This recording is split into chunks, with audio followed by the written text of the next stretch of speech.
우리 아자아자님, 제가 약을 먹고 있어도 고지를 일반 심사는 얻다가 탈락돼서 유병자 보험으로 암보험을 올해 1월 달에 가입을 했는데 만약에 제가 약을 끊고 5년이 지나면 건강체로 보험 가입이 가능한가요? TM으로 가입한 보험이라서 약을 먹고 있다는 녹취는 남아 있습니다. 보험금 청구는 한 적이 없고요라고 했어. 지금 나는 이게 좀 골 때린 게 있어요.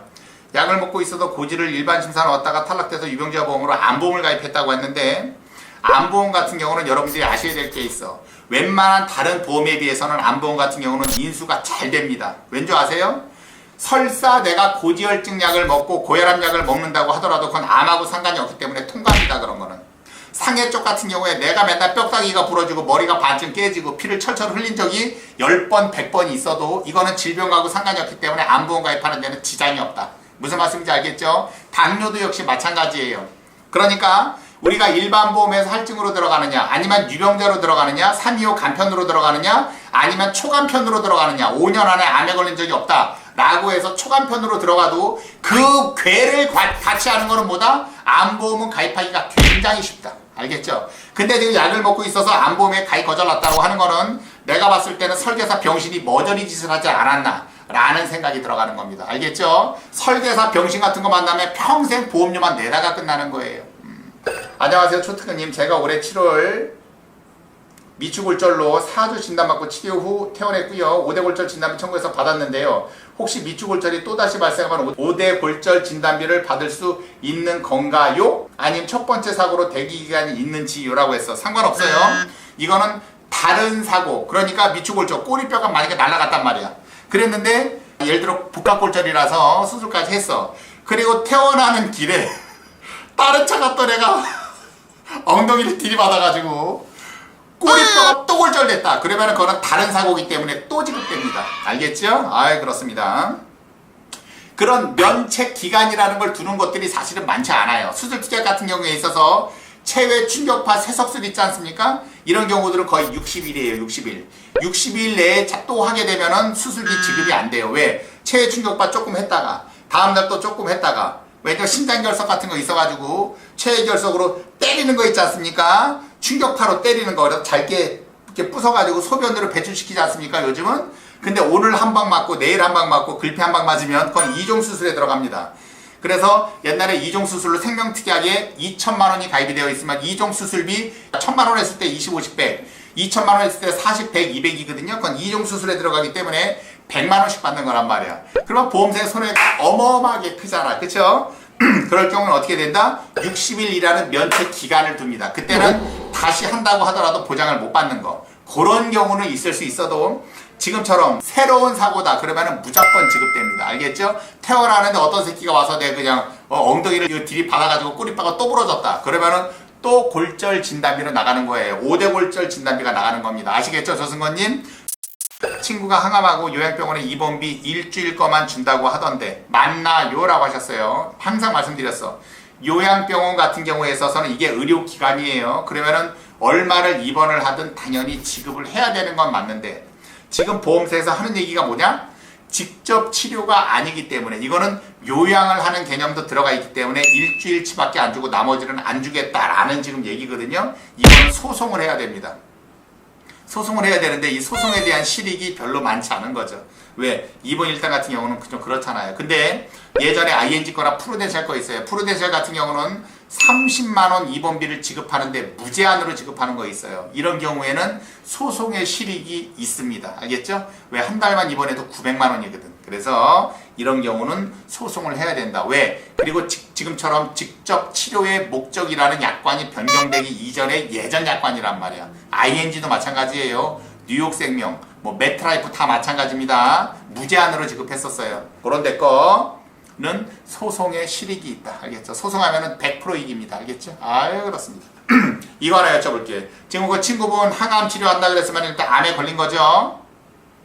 병원비 얼마나 들어가나 한번 보세요. 그리고 항암하고 요양병원에 입원비 일주일만 준다 그러면 수술까지 끝낸 거예요. 수술까지 끝냈는데 병원비 얼마나 들어갔나 좀 이따 저한테 한번 말씀 한번 해보세요. 병원비 진짜 안 들어갑니다.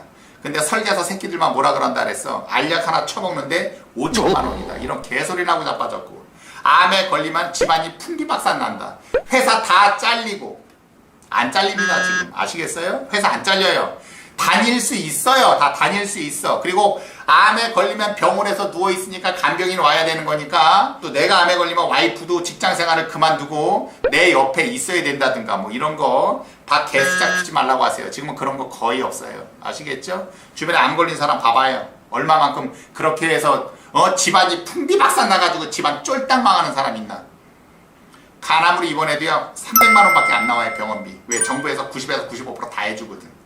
그러면 뭐 생활비로 써야 된다. 지랄 옆차기 하지 말라고 하세요. 회사 다 다닙니다. 알겠죠? 그래요. 그러니까 앞으로 이상한 지읒 같은 설계사들 말은 듣지 마세요. 자, 이용기님, 초특급님 엄지척 입장입니다. 베란다 샤시에서 파손이 있어 비가 새서 아랫집에 피해가 가면 일상생활 배상 책임으로 샤시 보수에 대한 보장은 안 되는 건가요? 라고 했어. 설계사분이 배관 누수에 대해서만 된다고 하셔서요. 그래서 맞습니다. 지금 배관 누수에 대한 거를 우리가 만약 파이프를 많이 교체를 했어. 그런다면 과연 이거를 해줄 것이냐 말 것이냐. 원래는 이거를 안 된다고 보는 게 지배적이었었어요. 왜? 가족 일상생활 배상 책임이라는 건 과실로 상대방의 물건 또는 신체에 손해를 가했을 때란 말이야. 그러니까 우리 집에서 파이프에서 물이 새서 밑에 집에 천장에서 막 물이 떨어졌단 말이야. 그러면 그거는 상대방한테 피해를 준 거는 맞죠. 그런데 가족 일배책 자체가 상대방의 재물 또는 신체에 손해를 가했을 때 말이야. 그러면은 내가 갖고 있는 것들에 대해서는 보상이 안 되는 게 맞습니다. 왜? 이거는 상대방이 아니라 내 거잖아. 내 소유물이잖아. 그쵸? 근데 이거를 해줄 수 있는 방법이 유일하게 한 가지가 뭐냐면 손해 방지야. 손해 방지. 즉 더 이상 물이 흐르지 않게끔 내 파이프를 막아야 된다는 거지. 그렇지 않으면 밑에서 수리하면 뭐합니까? 계속 흘러내리는데, 그렇기 때문에 손해 방지 의무로서 내 파이프를 막는 것까지 해주는 겁니다. 근데 지금 베란다 같은 경우는 샤시지 않습니까? 그 샤시 때문에 밑에 어떤 피해를 줬는지는 모르겠지만 샤시 부서진 거에 대해서 내가 보상을 받는다? 이거는 안 됩니다. 왜? 이거는 손해 방지 예방에서 지급되는 게 아니라 이거는 내 물건이란 말이야. 그래서 일반 파이프 같은 경우는 막아주지 않으면 계속 흐르니까 피해가 가잖아. 그러니까 요거는 막아주지만 샤시 같은 경우는 해주는 경우는 힘들다. 근데 이것도 보면은 내가 보수하지 않으면 밑에 계속 피해가 간다. 그러면은 이것도 손해 방지 비용으로 해줄 수 있다. 알겠죠? 실비가 이틀 전에 어머니가 어깨에 진료받고 피검사 하셨다고 말씀하시는데 콜센터에 설계사가 그거 고지하지 말라고 하더라고요. 나중에 허리가 어깨에 벌고 다른 질병상에 청구 가능할까요? 다 철회하세요. 그런 지읒 같은 설계사고는 거래하지 마시고 그냥 철회하세요. 알겠죠? 아유, 그렇습니다. 콜센터에 전화했다라고 하는 거 보니까 이거 또 논쟁이 또 당한 거예요. 우리 홍혜진님, 내 말 똑바로 들으세요. 가끔 보험 계약하는 사람들 중에 본사 콜센터로, 즉 다이렉트로 하면은 보험료가 좀 쌀 것이다 라고 해서 그런 짓거리 하는 계약자들이 있어요. 그거 천하의 바보 같은 짓이에요. 왠지 아세요? 다이렉트로 해서 보험 가입하려고 본사로 전화했는데 콜센터 여직원이 받았다가 예 알겠습니다. 설계사 연결시켜 드리겠습니다 라고 해서 설계사가 연결이 되는 건 그 콜센터 직원과 설계사 둘이 아는 사이예요. 알겠죠? 그래서 아는 설계사한테 넘겨주고 그 설계사가 계약을 하면 수당을 나눠서 가져가는 그런 짓거리 하는 애들이에요. 보험료는 똑같습니다. 콜센터로 전화해서 아는 설계사 통해서 하나, 초특급을 통해서 하나, 보험료는 1원 한 장 안 틀리고 똑같은 거예요. 무슨 얘기냐? 눈탱이 처당했다는 거예요. 알겠죠? 철회해라. 정부 항상 감사합니다. 수술비 보험 꼭 따로 가입해야 하나요? 실비가 있는데요라 그랬어. 항상 내가 여러분들한테 무슨 말씀을 드려? 기본적으로 병원 치료비를 보장해주는 실비는 베이스다. 나머지 수술비, 진단비, 입원비 이런 것들 등등은 보너스로 받는 거라 그래서. 그래서 지금 박은지님이 얘기한 것처럼 굳이 실비가 있는데 수술비를 넣어야 되나요? 넣을 필요는 없습니다. 단 여유가 조금 되시는 분들, 나는 진단비 좀 넣고 싶다, 암진단비 넣고 싶다, 넣을 땐 넣더라도 진단비도 3천, 4천 난 높여서 하고 싶다. 왜? 가족력이 있으니까. 그런 분들은 가입을 해도 상관이 없다. 왜? 이거는 본인이 결정하는 문제란 말이야. 근데 나는 실비만 갖고 싶은데 자꾸만 설계사가 옆에서 꼬득질하는 거지. 수술비 있어야 돼. 너 왜 그래? 너 미쳤어? 너 돌았니? 이게 얼마나 유용한 건데 그럴 필요는 없다는 거예요. 박은지님 아시겠죠? 저의 의도를 정확히 파악해라. 자, 우리 겨울이불기. 어머님 연세가 67세이신데 실손의료보험 가입하는 게 나을까요? 보험료 8만 원이 넘어서 부담되어서 어쩔지. 건강을 일단 최대한 유지하시고 특별한 병력이 없다 그러면 제 말씀대로 노후 실손 의료비를 가입하세요. 25,000원에서 3만원밖에 안 나옵니다. 물론 자부담이 높기는 하지만 그래도 병원에 장기적으로 입원한다거나 큰 건 같은 거 터졌을 때는 굉장히 유용합니다. 노후 실손 의료비 알겠죠? 75세까지 가입할 수 있어요.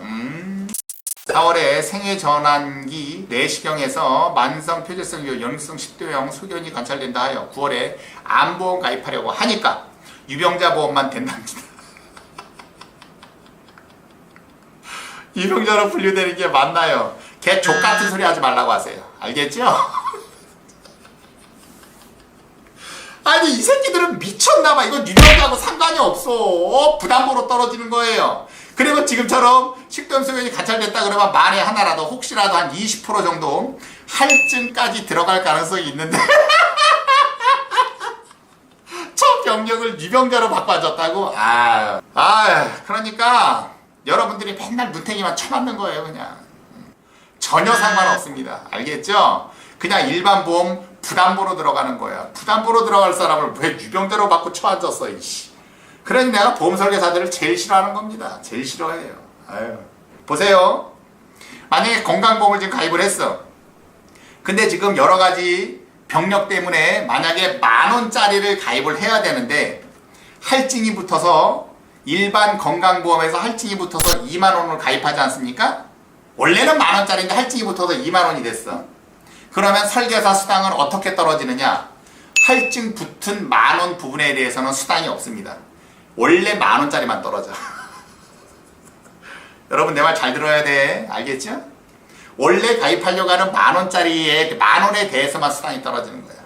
할증 들어간 10,000원에 대해서는 안 떨어져. 그러니까 20,000원짜리를 받았음에도 불구하고 실제 수당은 10,000원밖에 안 나오는 거야. 50%. 그러니까 이 새끼들이 어떻게 팔아쳐먹냐? 이거를 유병자로 받아. 그러면 어떻게 되느냐? 일반 보험 할증된 것보다 더 비싸거든?